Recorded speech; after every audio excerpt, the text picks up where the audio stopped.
I struggled to make this IR thing work for hours, until it finally clicked, and bang, here we go. I now understand which cab and mic combinations precisely can provide you with this.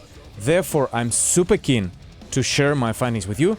Let's do it right now. Choosing the right IR for your modern metal guitar tone is the absolute fundamental parameter. IR shapes your guitar tonal character, and a wrong IR can sound hollow, boomy, or super harsh. And in this video, I want to help you understand the fundamental principles for choosing impulse responses to fit this idea.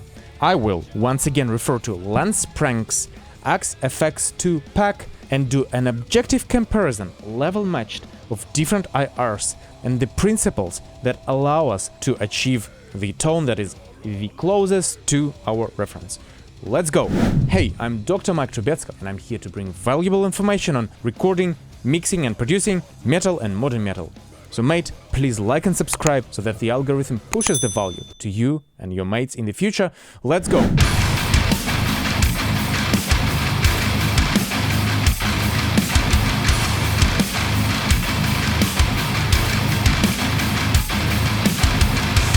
Currently the guitars are completely raw, and I'm using, once again, Prenc's Axe FX2 pack, in particular Gimpy 5150 model, and that's what you've just heard.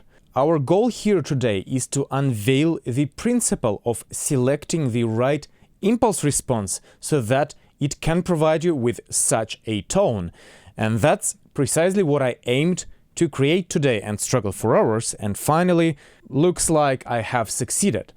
And I've done this by reamping through Lance's preset on Axe FX2 and switching the Cab IR off so that it sounds like this.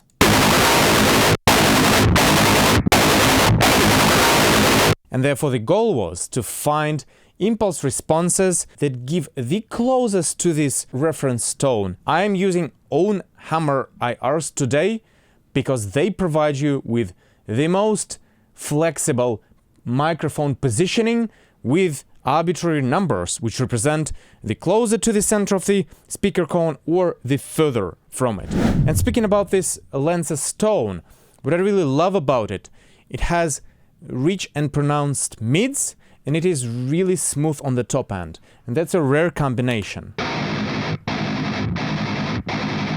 If you look here, we're gonna be looking at those graphs as well. There is a major dip at 3K, there is a major dip at 400, and a bit of a bump at 500. And all this area around 1K is really nicely pronounced. As a downside, this tone is a little bit boomy, so if I was to use this, I would have cleaned 200 Hz and below a little bit more. I'm trying to understand, first thing first, what kind of cab is applicable to get this kind of tone. Now, if we go and try some cabs, let's look into a Bogner IRs. Using V30 speaker and just throw in the first microphone, which is a Royer 121, I believe.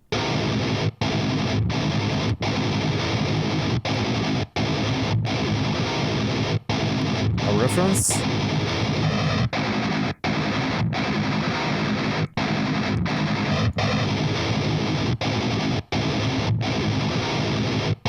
So the problem with this is it sounds straight away both harsh and boomy, and it doesn't have this mid-rich, smooth character which modern metal tones do. With the raw IRs, I found it really challenging to find this tone. Therefore, let's look into what can bring us a little bit closer to this point. What could reduce harshness and increase mid-range presence and richness for this specific cab, which may not be a good fit, by the way.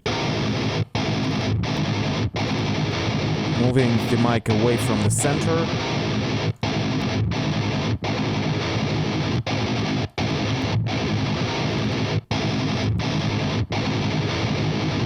Makes it a little bit smoother indeed, yet still boomy as hell and not mid-reach prominent.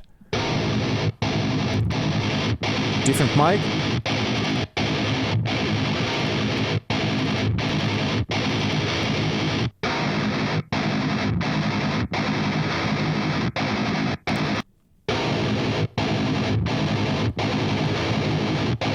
Let's look at these graphs here now. So here's what I can clearly grasp by looking at these graphs.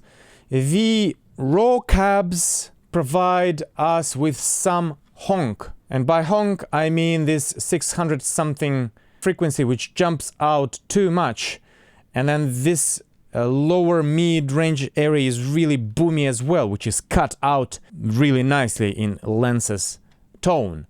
And then there is the 3K deep, which isn't prominent in our tone, and that's a problem. Therefore, they don't sound quite close. Next up, let's try a different cab. And by doing this, I would like to demonstrate you what sort of actual impact the cab itself, its construction and composition introduces to the tone.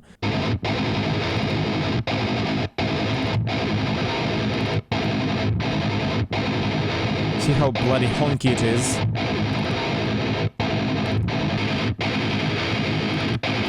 This is a bit better, but it is harsh now. Compare it.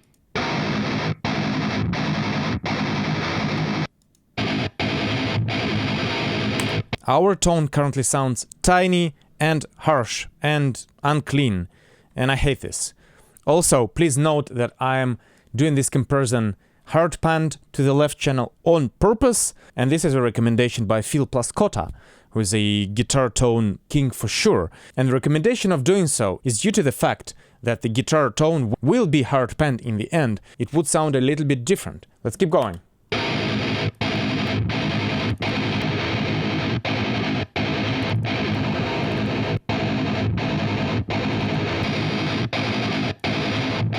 Friends.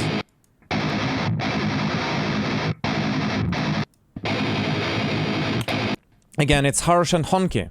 So, intermediate conclusion that I would like to bring from here is that the cab construction and the actual type of cab itself, whether it is a diesel, Angle, Friedman, or Mesa, Marshall, matters so much that even with the same type of speakers, it will sound completely different. So, I would encourage you to look into this in depth when you are hunting for your IRs. And now I would like to show you the Cab IR combination in which I was able to get as close to this reference character as possible, I believe. And I'm using Mesa Vintage 30 plus greenback speakers. And apparently this is the combination where it gives the balanced top end sheen with some nice tone to it and rich mids. So let's take a listen to what this does.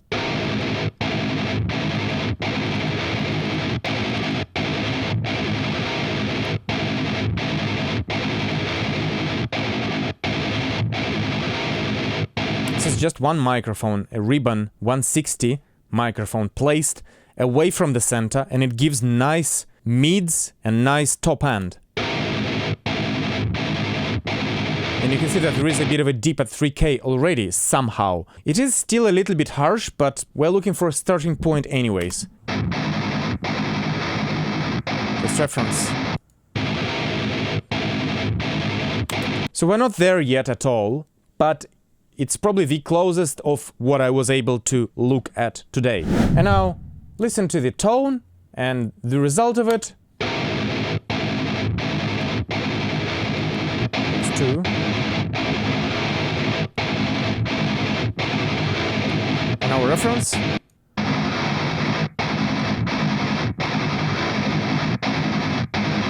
back to the tone.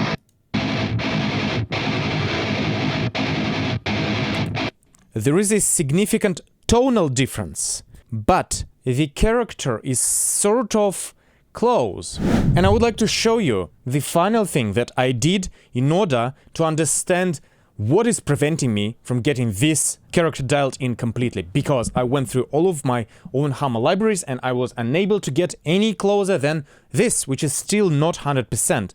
Yet, my assumption is that Lence's IRs are EQ'd in post. And the way I discovered this is the following. You can use a tone match feature in Pro Q3, just like this. You go to your reference tone,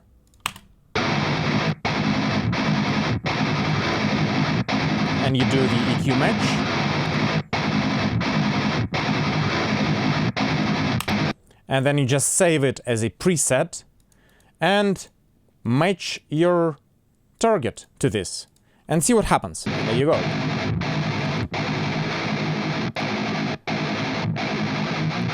This looks crazy as hell. Instead of all of this crap, you just introduce a high-pass filter.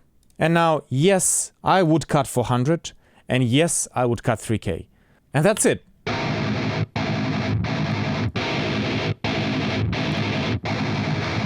There you go. So basically, all this EQ contains is a cut at 400 to make the tone clearer, and a cut at 3K, a significant cut, to make the tone smoother. In the context,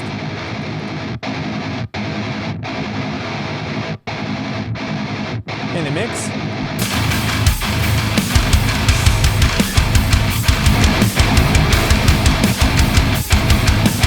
and now our reference.